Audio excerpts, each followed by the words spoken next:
কখনো প্রতিপক্ষ, কখনো ম্যানেজমেন্ট, আবার কখনো সতীর্থ। তামিম ইকবালের মেজাজ হারানোর ভুক্তভোগী হওয়া থেকে বাদ পড়ছেন না কেউই। এবারে বিপিএলে মাঠের পারফরমেন্সে আলোচনার বাইরে মূলত আলাপটাই চলছে ফরচুন বরিশালের অধিনায়কের ঘন ঘন মেজাজ গরম করা নিয়ে। এ নিয়ে সামাজিক যোগাযোগ মাধ্যমেও চলছে পক্ষে বিপক্ষে বহু আলোচনা। কিন্তু তামিমের সঙ্গে কেন সকলের ঝামেলা চলছে, তামিম ইকবাল কেন এত আলোচনায়, বিস্তারিত থাকছে প্রতিবেদনের বাক্য অংশ।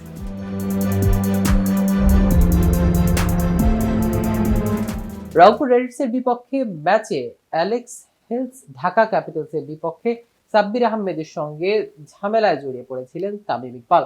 ফরচুন বরিশালের অধিনায়কের মেজাজ হারানোর কথা স্ট্যাম্প মাইকের সুবাদে শুনেছেন দর্শকরা। আবারও বিসিবির সভাপতি মঞ্চে দাঁড়িয়ে ওঠায় ম্যান অব দ্য ম্যাচে পুরস্কার নেননি, এমন ঘটনাও ঘটেছে। সর্বশেষে তামিম ইকবালের মেজাজ হারানোর ঘটনা দেখা গিয়েছে চিটাগাং কিংসের বিপক্ষে। সতীর্থ ও ওপেনার ডেভিড ম্যালানের সঙ্গে ভুল বোঝাবুঝির সূত্রে আউট হয়েছিলেন তামিম। এরপরই রাগব চাহনি ছিল তার। এই নিয়ে সরব ছিল সামাজিক যোগাযোগ মাধ্যম। আন্তর্জাতিক ক্রিকেটকে বিদায় বলে দিলেও এখনো ফ্র্যাঞ্চাইজি ক্রিকেটে ব্যস্ততায় কাটছেন তামিম ইকবাল।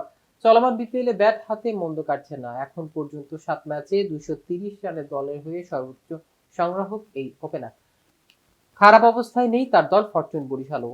7 ম্যাচে 5 জয় নিয়ে টেবিলের দ্বিতীয় স্থানে রয়েছে ফরচুন বরিশাল। তবুও মাঠের পারফরমেন্স ছাপিয়ে বাইরের কর্মকাণ্ডে বেশি আলোচনায় তামিম।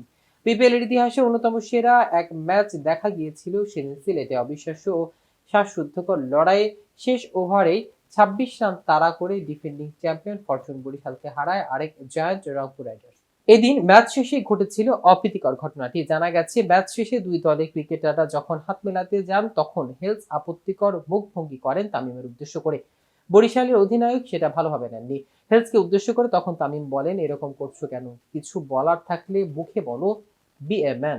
এরপর হেলস জবাব দিয়েছেন, তাতে তর্কে জড়িয়ে পড়েন এই দুই ক্রিকেটার। এক পর্যায়ে মেজাজ হারিয়ে হেলসের দিকে তেড়ে যেতে চান তামিম ইকবাল। তখন তামিমকে টেনে ধরে রংপুর টিম ভিক্টর শাহরিয়ার তামিম। তারপর বাকি ক্রিকেটার ও স্টাফরা দুজনকে শান্ত করার চেষ্টা করে। ম্যাচ শেষে তামিমের বিরুদ্ধে অভিযোগ করেন হেলস। আচরণবিধির লঙ্ঘন করায় শাস্তিও পেতে হয়েছে বরিশালের ক্যাপ্টেনকে। আগের ঘটনা রেশ কাটতে না কাটতেই আবারও সমালোচনায় উঠে এসেছে তামিম ইকবাল। এবার সাব্বির রহমানের সঙ্গে বিবাদে জড়াতে দেখা গেছে তাকে। ঘটনাটি ঘটে ফরচুন বরিশালের বনাম ঢাকা ক্যাপিটালসের ম্যাচে। সাব্বিরের ফেক ফিল্ডিং করা নিয়ে মেজাজ হারান তামিম। এ সময় মাঠেই তাকে বলতে শোনা যায়, বেশি লাগতে যেও না সাব্বির, বেশি লাগতে যেও না। আরো কিছু বলেছিল যা স্পষ্ট শোনা যায়নি। একসময় সতীর্থর মাঠের বিষয়টি অবশ্য হিট অফ দ্য মোমেন্ট হিসেবেই মেনে নিয়েছে সাব্বির। তবে সতীর্থ অনেক ক্রিকেটারের চোখেই তামিম সত্যিকারের টিমম্যান। ঠান্ডা মাথার তামিমকে এতদিন চিনত তার ভক্ত সমর্থকরা। সেই তামিম হঠাৎ যেন কারো কারো কাছে এত অচেনা।